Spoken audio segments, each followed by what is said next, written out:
For 88 years, the Crusader kingdom seemed untouchable. Heavily armored knights patrolled impenetrable stone castles, maintaining an iron grip on the Holy Land. Their confidence rested on a physical holy relic. They marched into battle carrying what they believed to be the true cross, the actual wood of the crucifixion, encased in gold. To the Crusaders, this object guaranteed divine protection. Beneath the heavy steel and religious fervor, the kingdom was fracturing. The leadership was paralyzed by a power struggle between the aggressive King Guy of Lusignan and the veteran Raymond of Tripoli, who advocated for extreme caution. This reliance on thick fortress walls and holy wood masked a fatal lack of strategic unity.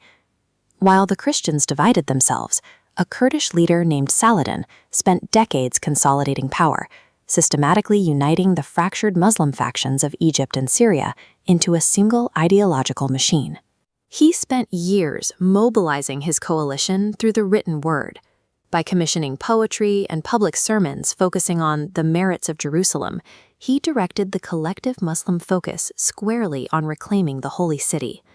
Saladin understood that as long as the Crusaders stayed inside their massive fortifications, they were safe. To draw them out, he laid siege to the town of Tiberias, situated on the shores of the Sea of Galilee. Tiberias was the lure. Saladin had no intention of fighting a standard siege. He wanted to dictate the exact geographic and environmental conditions of the Crusaders' destruction.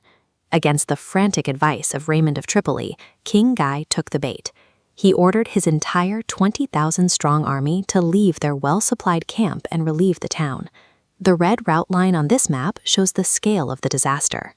To reach Tiberias, the Crusader column had to cross miles of exposed, arid plateau, willingly abandoning their access to reliable water in the middle of July. Saladin immediately deployed his light cavalry. Constant harassment from Muslim horse archers forced the heavy, slow-moving Christian column to halt and defend themselves, reducing their march to an agonizing crawl. Baking inside heavy European armor under the summer sun, the men and horses quickly dehydrated. By nightfall, they were completely stalled on a waterless plateau, still miles from the lake.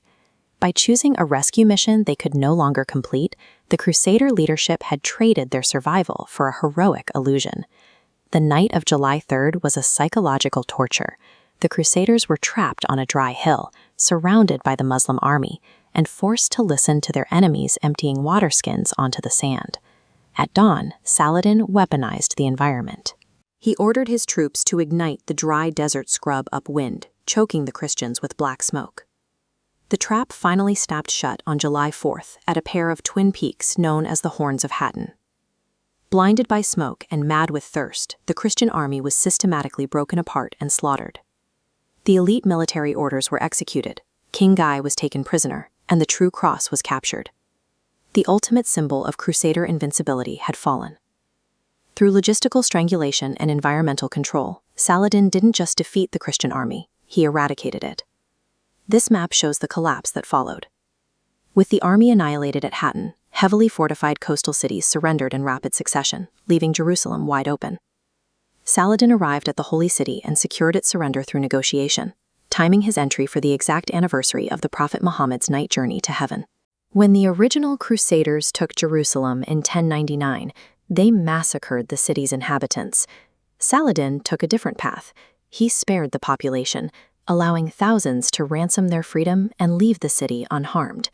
By choosing mercy over revenge, he secured both a massive geographic prize and an enduring moral victory. The disaster at Hattin permanently broke European dominance in the Levant. The news of the defeat prompted monarchs to launch the massive military retaliation known as the Third Crusade. Yet Saladin emerged with a legacy that crossed religious lines. He became the unifying liberator of the Islamic world, while remaining a respected paragon of chivalry among his Western enemies.